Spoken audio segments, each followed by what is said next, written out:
আসসালামু আলাইকুম ওয়া রাহমাতুল্লাহি ওয়া বারাকাতুহু।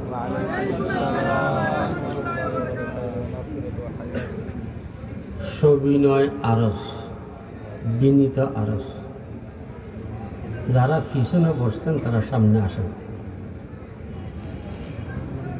জায়গা ফাঁক রাখবেন না। জায়গা যদি ফাঁক থাকে শয়তানে আপনার পাশে বসবে, আপনার দিলের মধ্যে বিভিন্ন ওয়াসওয়াসা ঢুকে দেবে। তখন আপনার মন ওয়াজের মধ্যে থাকবে না। কথা বুঝছেন না? কাজে যারা পিছনে আসি আমরা সামনে আসি, বসি, খালি জায়গা পূরণ করি। কথাবার্তা না বলি, মোবাইল সাইলেন্ট রাখি অথবা বন্ধ রাখি, বিড়ি সিগারেট না খাই, দিলের কানে শুনি, দিল এই জায়গায় রাখি, নিজকে মরা মনে করি। মরা মানুষ বা মরা দুনিয়া কোনো খেয়াল করতে পারে না, দুনিয়া কোনো ফিকির করতে পারে না, দুনিয়া কোনো কাজ করতে পারে না। যতক্ষণ আল্লাহ আমাদেরকে এইখানে রাখবেন ততক্ষণ আখিরাতের ফিকির করব। কবরে কেমনি থাকবো, অন্ধকারে কেমনি থাকবো, সাপ বিচ্ছুর গড় কবর, সাপ বিচ্ছুর থেকে কেমনি বাঁচব।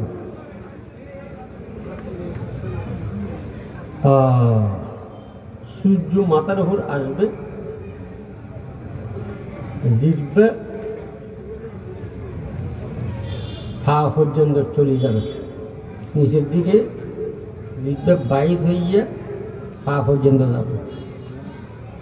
গামের সাগর গলা পর্যন্ত আসবে। এই অবস্থার মধ্যে হাউস কাউসারের পানি যদি আল্লাহর হাবিবের না পান করায় অবস্থা কি হবে? ফলসরত কেমনি পারো, বেহেশত কেমনি পাবো? এই সমস্ত ফিকির করি, নিয়ে ঠিক করি। আমরা যারা আসছি বসছি ওয়াজ শুনতেছি শুধুমাত্র আল্লাহকে রাজি করার জন্য। কি জন্য? কথা আমার বুঝতেছেন? চিটাঙ্গের পাশে যদি চলে আসে টানি নেবেন। আমি তো চিটাঙ্গের লোক, হয়তো কোনো একটা শব্দ চট্টগ্রামের ভাষায় চলে আসতে পারে। আপনারা সবাই বুঝতেছেন তো? না বুঝলে একটু বলবেন, হাত উঠলে আমি বুঝবো।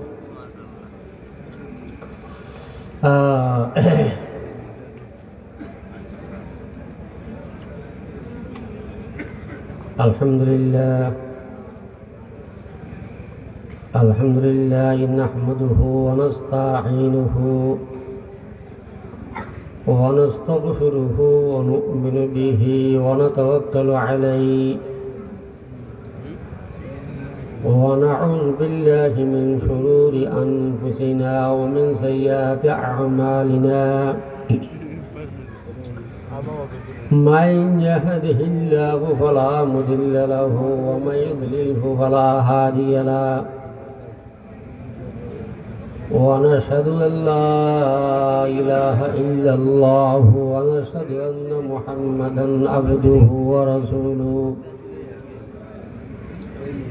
اللهم صل على محمد وعلى آل محمد كما صليت على سيدنا إبراهيم وعلى آل سيدنا إبراهيم إنك حميد مجيد. اللهم بارك على محمد وعلى آل محمد كما باركت على سيدنا إبراهيم وعلى آل سيدنا إبراهيم إنك حميد مجيد. أما بعد فأعوذ بالله من الشيطان الرجيم. بسم الله الرحمن الرحيم. وما خلقت الجن والإنس إلا ليعبدون. وفي آية أخرى لقد كان لكم في رسول الله أسوة حسنة لمن كان يرجو الله واليوم الآخر وذكر الله كثيرا.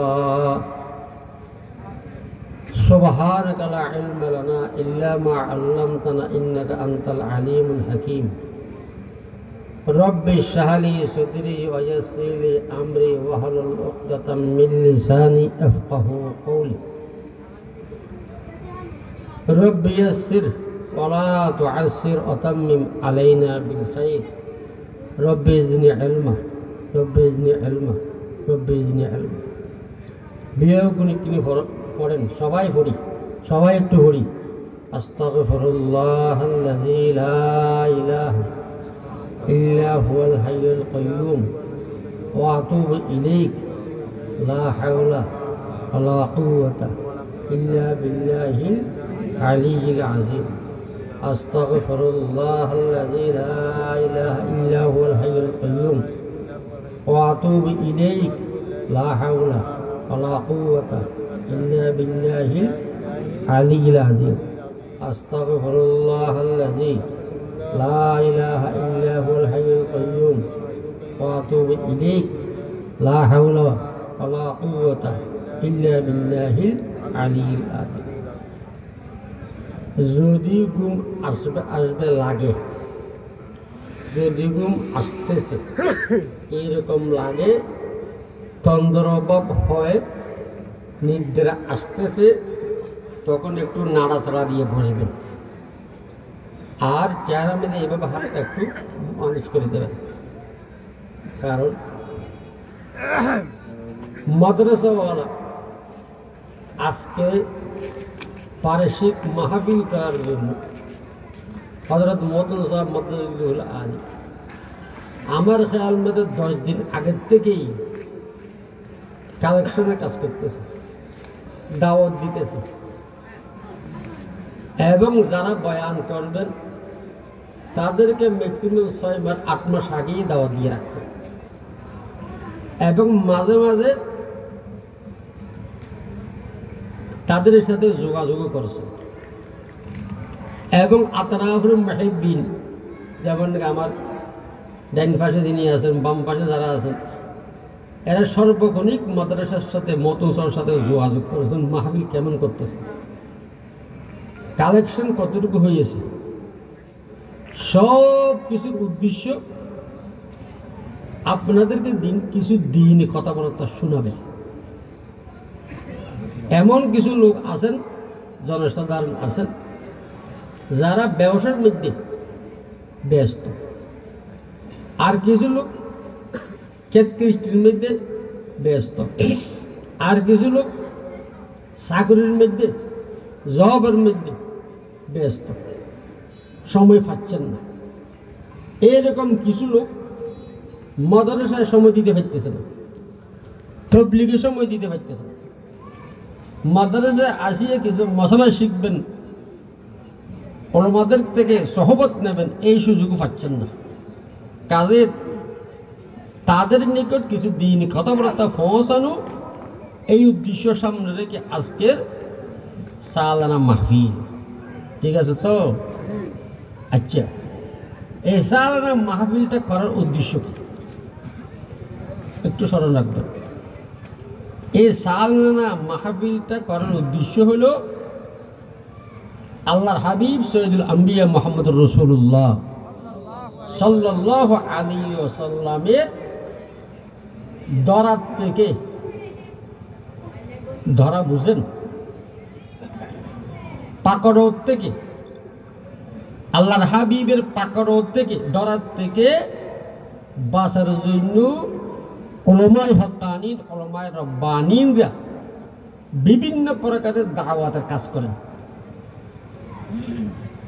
আমাদের দেওবন্দি উলামারা বিশেষ করে আল্লাহর হাবিবের ডরার থেকে, পাকড় থেকে বাঁচার জন্য উলামায়ে হক্কানীন, উলামায়ে রব্বানীন এরা বিভিন্ন প্রকারে মুসলমানদের নিকট দ্বীনের কথাবার্তা পৌঁছান। তন্মধ্যে একটা প্রকার এই সালনা জলসা। কথা বুঝতেছেন? আল্লাহর হাবিবের দ্বারা সেটা কি? সৈয়দুল আম্বিয়া মুহাম্মদুর রাসূলুল্লাহ সাল্লাল্লাহু আলাইহি ওয়াসাল্লাম শেষ বিদায়ের মধ্যে, আরফাতের শেষ ভাষণের মধ্যে আরফাত শেষ বিদায়ের আরফাতের মধ্যে বক্তৃতাকালে রাসূল বলছিলেন, আল্লাহর হাবিব বলছিলেন, হে আমার সাহাবারা, ফলিউবাল্লিগু শাহিদুল গায়বা, আমি তোমাদের নিকট যে দ্বীনের হুকুম আহকাম পৌঁছাইয়েছি, উপস্থিত যারা আসো তারা অনুপস্থিত কিয়ামত পর্যন্ত যারা আসবে তাদেরকে পৌঁছাইবে। এটা রাসূলের নির্দেশ, আমর বলে, এটা আদেশ, হুকুম। ফলিউবাল্লিগু শাহিদুল গায়বা, আজকে যারা উপস্থিত হয়েছেন, এই তারা যারা উপস্থিত হন নাই কিয়ামত পর্যন্ত আসবেন, তাদের নিকট আমার ধর্ম, আমার দ্বীন, আমার কোরআন পৌঁছাবে। কথা বুঝতেছেন? আচ্ছা, তারপর তখনকার উলামায়ে সাহাবায়ে কেরামদেরকে বলছিলেন যে আল উলামা ওয়ারাসাতুল আম্বিয়া। কেন এটা বলছিলেন? সাহাবায়ে কেরামরা আল্লাহর হাবিবকে বলেছিলেন, ইয়া রাসূলুল্লাহ, আপনাকে দেখি দেখি আমরা দ্বীনের কাজ করতেছি, দ্বীন আঞ্জাম দিচ্ছি। আপনি দুনিয়া থেকে চলে যাওয়ার পর আপনার নবীওয়ালা কাজ, আপনার দন্তান মুবারক শহীদ করেছেন এই ইসলামের জন্য। আপনার সাহাবায়ে কেরামরা অনেকে জিহাদের করিয়া শহীদ হয়েছেন, স্ত্রীদেরকে রানী বানিয়েছেন, ছেলেদেরকে এতিম বানিয়েছেন। আপনি যে দুনিয়া থেকে চলে যাবেন, আপনার ছেলে সন্তানও বাঁচে নেই। রাসূল সাল্লাল্লাহু আলাইহি ওয়াসাল্লাম সব ছেলে সন্তান শিশুকালে ইন্তেকাল করছেন, তা আপনিও নেই, চলে যাবেন, এবং আপনার ছেলে সন্তানও নেই। কিন্তু আপনার এই ধর্ম কিয়ামত পর্যন্ত কে চালু করবে, কে রাখবে, এটার গরু দায়িত্ব কার উপর থাকবে? তখন রাসূল বলছিলেন, আল উলামা ওয়ারাসাতুল আম্বিয়া, আমার উম্মত যারা আলেম হবেন তাদের উপর আমি নবুয়তের দায়িত্ব তারা পরিচালনা করবে। আগে বলছেন ফলিউবাল্লিগু শাহিদুল গায়বা, আবার বলতেছেন যে আল উলামা ওয়ারাসাতুল আম্বিয়া। কত বড় দায়িত্ব দিয়ে গেছেন।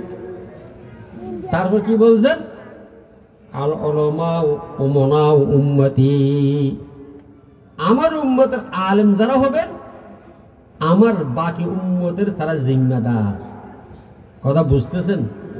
এটা এমন বুঝেন, বাপ মৃত্যু সজ্জায় সজ্জিত, বড় ছেলেকে ডেকে বললেন, বাবা তুমি বড়, আমি দুনিয়া থেকে যাওয়ার পর তোমার ছোট ছোট ভাই বোনরা যেন কষ্ট না পায়, আমি বাপ নাই সেটা যেন তারা না বুঝে, তুমি তাদের সুখে দুঃখে সবর করবা। কথা বুঝছো না? তোমার ছোট ভাই বোনদেরকে যদি তুমি দেখাশোনা না করো, তোমার বিরুদ্ধে কিয়ামতের মাঠে আল্লাহর দরবারে আমি নালিশ করব। এই জন্য বড় ভাই ছোট ভাই বোনে কষ্ট দিলেও কথা বলেন, সব নীরবে সহ্য করে। কথা বুঝে আসছে তো? এই জন্য উলামায়ে হক্কানীন, উলামায়ে রব্বানীনদেরকে যখন গাইল দিলে মনের ভিতর কষ্ট আনে না। কেউ বাঁকা চোখে চাইলে মনে কষ্ট আনে না। আল্লাহ, কেউ বেকারের দল ডাকলে মনে কষ্ট আনে না। কেউ বিখ্যাত দল ডাকলে মনে কষ্ট আনে না। কেহ পদের কাটা মনে করলে মনে কষ্ট আনে না। কারণ তাদের লক্ষ্য, তাদের উদ্দেশ্য এটা কি? সৈয়দুল আম্বিয়া মুহাম্মদুর রাসূলুল্লাহ সাল্লাল্লাহু আলাইহি ওয়াসাল্লাম যে দায়িত্ব কাঁধে উঠাই দিয়েছিলেন, সেই দায়িত্ব আল্লাহর হাবিবকে গসাই না দেওয়া পর্যন্ত ফিসফা হয় না। কথা বুঝতেছেন তো? আল্লাহ সাহেব আরো কি বলছেন? আল উলামা উম্মতি কা আম্বিয়া বনি ইসরাঈল, আমার উম্মতের যারা আলেম হবেন তারা কি রকম? আল উলামা উম্মতি কা আম্বিয়া বনি ইসরাঈল, আমার পূর্বের নবীদের যেমন দায়িত্ব ছিল আমার উম্মতের আলেমদের সেই দায়িত্ব। কথা বুঝে আসছে না? রাসূল পাক সাল্লাল্লাহু আলাইহি ওয়াসাল্লাম আরফাতের মাঠে সাহাবায়ে কেরামদেরকে বলতেন যে আমি যে হুকুম হাকাম ধর্ম পৌঁছাইছি সেই ধর্মগুলো আনওয়ালা নসলদেরকে পৌঁছাইবা। এবং রাসূল পাক সাল্লাল্লাহু আলাইহি ওয়াসাল্লাম তাদেরকে প্রশ্ন করেছিলেন যে এই সাহাবায়ে কেরাম, আমার কাছে আল্লাহ যে দিন, যে ধর্ম, যে ইসলাম পৌঁছাইছে আমি কি তোমাদেরকে পৌঁছাইছি? আপনারা কথা বুঝতেছেন? কেহ দেখতেছে একটু তন্দ্রভাব দেখছে, কারণ কি? কেউ একটু তন্দ্রভাব। আমি বেশি সময় নেব না। আল্লাহ হাবিব রাসূলুল্লাহ সাল্লাল্লাহু আলাইহি ওয়াসাল্লাম সাহাবায়ে কেরামদেরকে সম্বোধন করে বলছিলেন যে আমার সাহাবারা, আমার উপর প্রেরিত ইসলাম তোমাদের নিকট পৌঁছাইছি। সাহাবায়ে কেরামরা বললেন ইয়া রাসূলুল্লাহ পৌঁছাইছে। তখন আল্লাহর হাবিব কি করছেন জানেন? আল্লাহ এইভাবে আঙ্গুল উঠে বল ইশহাদ, এইবার এদের আপনি সাক্ষী থাকুন। আবার জিজ্ঞেস করছে যে হে সাহাবা, আমার উপর প্রেরিত হুকুম আহকাম ইসলাম ধর্মের আমি তোমাদের নিকট পৌঁছাইছি। সাহাবায়ে কেরামরা বললেন ইয়া রাসূলুল্লাহ পৌঁছাইছেন। আবারও বললেন ইশহাদ, আসমানের দিকে শাহাদাত আঙ্গুল ডাইন হাতের উঠে বললেন ইশহাদ। এইভাবে কয়বার? 3 বার। কথা বুঝতে আসছে তো? এই জন্য উলামায়ে হক্কানীন, উলামায়ে রব্বানীন আপনাদেরকে কিছু দ্বীনি কথাবার্তা পৌঁছাবে, বিশেষ করে আতরাফের মুসলমান। বিশেষ করে কারে? আতরাফের মুসলমান। কেন? ময়দানে মাহশারের মধ্যে উলামায়ে কেরামদেরকে আল্লাহ ধরবেন, এই আলেমরা, তোমার চাচতো ভাই, তোমার জ্যাঠতো ভাই, তোমার খালতো ভাই, তোমার প্রতিবেশী, এরা গোমরাহ কেন হলো? এরা জাহান্নামী কেন হলো? তাদেরকে দ্বীনে দাওয়াত দেওয়া নাই। কথা বুঝে আসছে তো? এবং তাদেরকেও আল্লাহ জিজ্ঞেস করবেন তোমার খালতো ভাই, তোমার মামাতো ভাই, তোমার চাচতো ভাই, জ্যাঠতো ভাই আলেম, তাদের নিকট দ্বীন শিক্ষার জন্য যাওয়া নাই কেন? কাজে আলেমদের 10 আনা দায়িত্ব, আমাদের 100 আনা দায়িত্ব। মনে থাকবে? কথা বুঝতেছেন? রাসূল পাক সাল্লাল্লাহু আলাইহি ওয়াসাল্লামকে আল্লাহ পাক রব্বুল ইজ্জত অর্ডিন্যান্স জারি করেছেন, ওয়া আনজির আশিরাতাকাল আকরাবিন। এবারে বুঝতেছেন? ওয়া আনজির আশিরাতাকাল আকরাবিন কোরআনের আয়াত। আল্লাহর হাবিবকে আল্লাহ বলতেন এই রাসূলুল্লাহ সাল্লাল্লাহু আলাইহি ওয়াসাল্লাম, আপনার নিকটতম আত্মীয়, নিকটতম প্রতিবেশী, নিকটতম ফারিলাদেরকে আখিরাত সম্পর্কে অবগত করা। কথা বুঝা আসছে না? এই জন্য উলামায়ে হক্কানীন যারা আছে, উলামায়ে রব্বানীন যারা আছে, তাদেরকে একটু করবে বলেন না, বিখ্যাত দল ভাই কই যান, ওরা পেরেশান হবে না। লিল্লাহিল হামদু নামর দেম রসিম দেম বদোস্ত, লিল্লাহিল হামদু রসিম দেম বদোস্ত, দেম বদোস্ত আফরি বাদ বরি হিম্মত মর্দানাইমা। এরা বলে যে এরা যত কিছু বলুক না, আমার লক্ষ্য তো সামনে। আমি আল্লাহর হাবিবকে ওই দায়িত্ব গছাই না দেওয়া পর্যন্ত আমি পিছপা হব না, এতটুকু কথা বুঝছেন। মাঝখানে একটা কথা শুনবেন, অপ্রসঙ্গ হইল হয়তো আপনাদের লাগতে পারে, আমরা মুমিন। আমরা কি মুমিন? লা ইলাহা ইল্লাল্লাহ মুহাম্মাদুর রাসূলুল্লাহ, এটা ঈমানের ইজমালি কালমা তাইয়্যিবা। এটার বিবরণ কিরকম?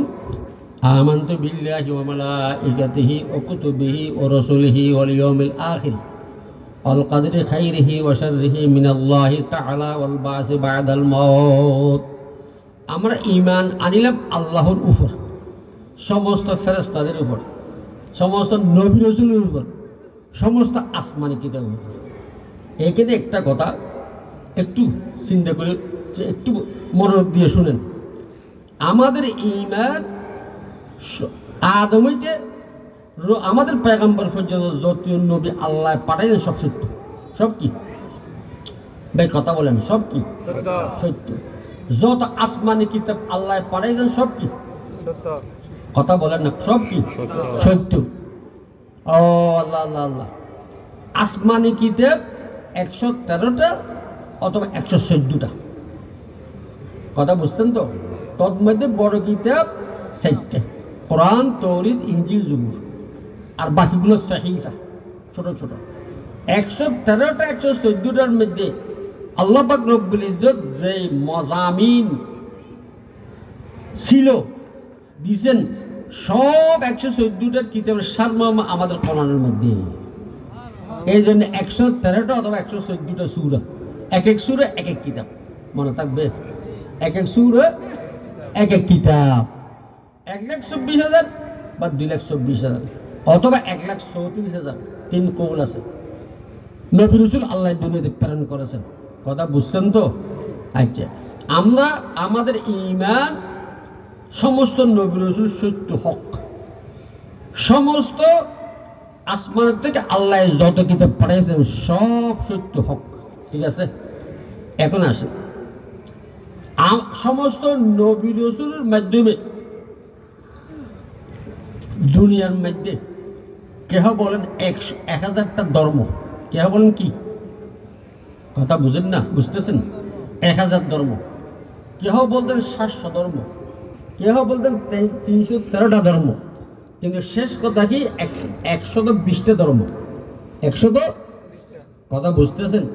আমাদের ঈমান সমস্ত নবী রাসূল সত্য হক, সমস্ত আসমানি কিতাব সত্য হক, ঠিক আছে না?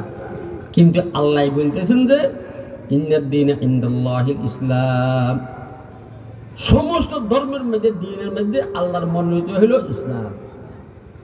এখন একটা প্রশ্ন হয়তো আপনাদেরকে কোনো বিধর্মীরা করতে পারে, ভাই আপনারা তো মুসলমান, আপনাদের কোরআনের মধ্যে আছে সমস্ত নবী রাসূল হক, ঠিক না? আসমানি কিতাব হক, সমস্ত ধর্ম হক। তাহলে ইসলাম ধর্ম না মানলে আমরা বেহেশতে যাব না কেন? প্রশ্নটা বুঝতেছেন? যদি ধর্ম, সমস্ত ধর্ম হক, সমস্ত আসমানি কিতাব হক, সমস্ত নবীরা হক, তাহলে যে কোনো একজন নবীর আহকাম মতো চললে তো হয়ে যায়, যে কোনো আসমানি কিতাবের হুকুম আহকাম মতো চললে হয়ে যায়, ঠিক না? আপনাদের মুসলমানের সাথে সব হক, কথা বুঝতে, প্রশ্নটা বুঝছেন? তাহলে ইসলাম ধর্ম কেন মানতে হবে? কথা বুঝছেন সবাই না বুঝেন নেই? সমস্ত ধর্ম, আসমানি কিতাব, নবীরা হক আমাদের ঈমান। আল্লাহ যে সমস্ত ধর্ম পাঠাইয়েছেন, যে সমস্ত নবী পাঠাইয়েছেন, যে সমস্ত আসমানি কিতাব পাঠাইয়েছেন, তাহলে আমরা তৌরাত কিতাব মতো চললে সমস্যা কি? জবুর কিতাব মতো চললে সমস্যা কি? ইনজিল কিতাব মতো চললে সমস্যা কি? বেদ, মহাভারত, গীতা, জিন্দাবিস্তা, ত্রিপটক, জবুর, এগুলো সব আসমানি কিতাব, যে কোনো একটা কিতাব মতো চললে সমস্যা কি? যেহেতু সব হক, সব কি? কথা বুঝতেছেন না? হক। এখন উত্তর শুনেন, উত্তর কি সেটা? সমস্ত ধর্ম হক, সমস্ত আসমানি কিতাব হক, সমস্ত নবী রাসূল হক, তবে তাদের ধর্মের কিতাবের নবীদের মেয়াদ উত্তীর্ণ হয়ে গেছে। কথা বুঝেন নাই? মেয়াদ ফেল হয়ে গেছে। মেয়াদ কি হয়ে গেছে? ফেল হয়ে গেছে। আগের ধর্ম, আগের নবী, আগের ইসলাম, এই আগের ধর্ম, আগের নবী, আগের আসমানি কিতাব সব রহিত হয়ে গেছে, মনসুখ হয়ে গেছে। যখন নাকি আল্লাহ পাক রব্বুল ইজ্জতে কোরআন নাযিল করেছেন, কোরআন নাযিল আগে সমস্ত কিতাব মনসুখ হয়ে গেছে, রহিত হয়ে গেছে, আর তাদের হুকুম হাকাম থাকবে না, তারা কি হয়ে গেছে? বাতিল হয়ে গেছে। কথা বুঝেন নাই? এই জন্য হযরত ঈসা আলাইহিস সালাম শেষ জামানার মধ্যে প্রেরিত হবেন, আসবেন আসমান থেকে, কিন্তু নবী হিসেবে নয়, কি হিসেবে? উম্মত হিসেবে। নবীর পরে কোনো নবী আসবে না। কথাটা বুঝছেন তো?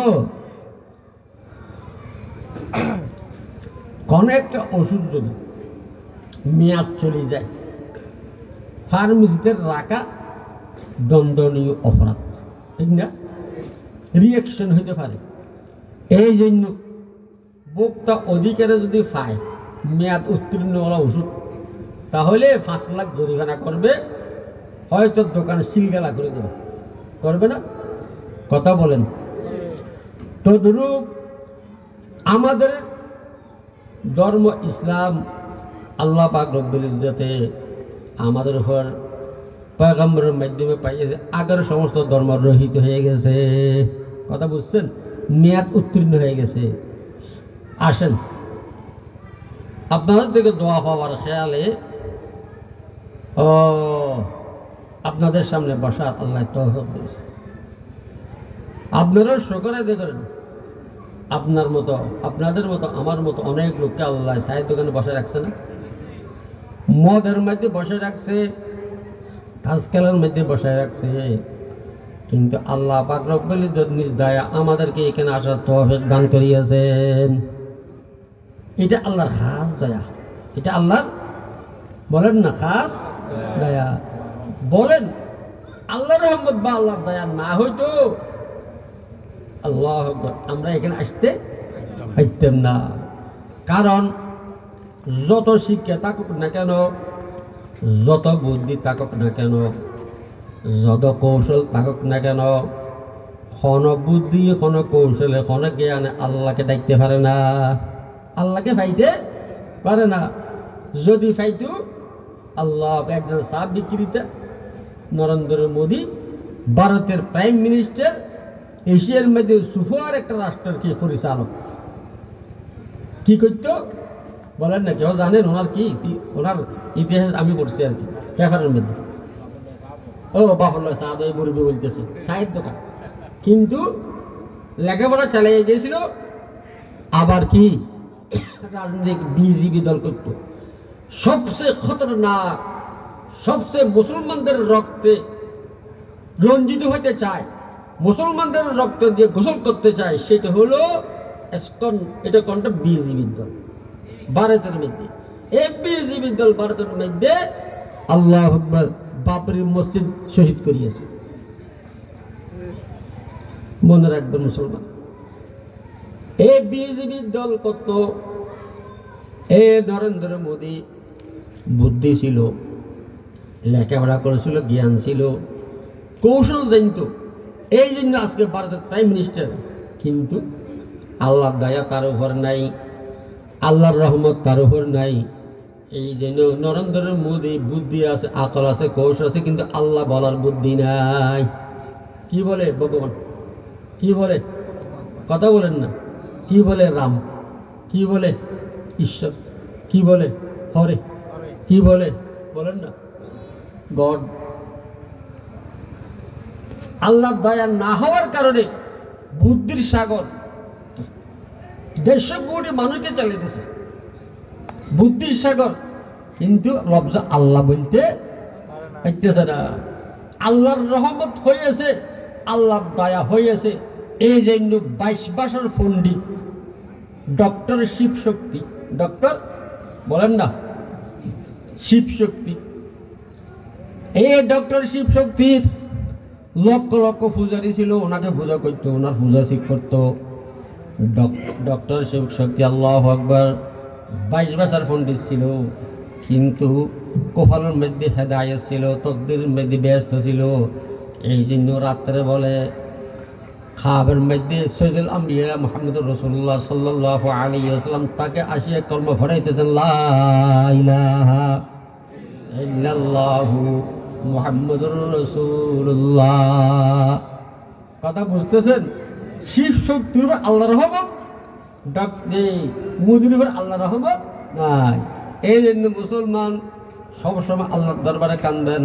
আই বারি তাআলা জবান আমরা বজিকরে খুদ কুশাদি, জবান আমরা বজিকরে খুদ কুশাদি, দিল আমরা যাও খিয়াদে কে শদাদি, কেরামত কর দিয়দ খিদমত পসন্দি, বিতৌফিক সুজুদ মসর বুলন্দি। আল্লাহর একজন আশিক, আল্লাহর একজন আরেফ সাজদা করে আল্লাহর দরবারে কাঁদতেছেন, আই রব্বুল ইজ্জত, আমাকে বাংলাদেশে বানিয়েছেন, কোনো দুঃখ নেই। আমার জন্ম বাংলাদেশে দিয়েছেন, এই জন্য কোনো পেরেশানি নেই। কিন্তু আপনি আমাকে মুসলমান বানিয়েছেন, এই জন্য খুশি আছি, এই জন্য আনন্দ জাহির করতেছি। এবং আমার থেকে সরস লেখাপড়ায়, মালে দৌলতে, জ্ঞানে বুদ্ধি, এইরকম লোক সনম বলতেছে, গড় বলতেছে, ভগবান বলতেছে, হরে বলতেছে, ঈশ্বর বলতেছে। আর রব্বুল ইজ্জত আমি যে আল্লাহ বলতে পারতেছি, এই জন্য শুকর আদায় করতেছি। জবান আমরা বজিগিরে খুদ কুশাদি, দিল আমরা যাও খিয়াদে কে শদাদি, কেরামত কর দিয়দ খিদমত পসন্দি, বিতৌফিক সুজুদ মসর বুলন্দি। আই রব্বুল ইজ্জত আমার থেকে জ্ঞান গুণে বড়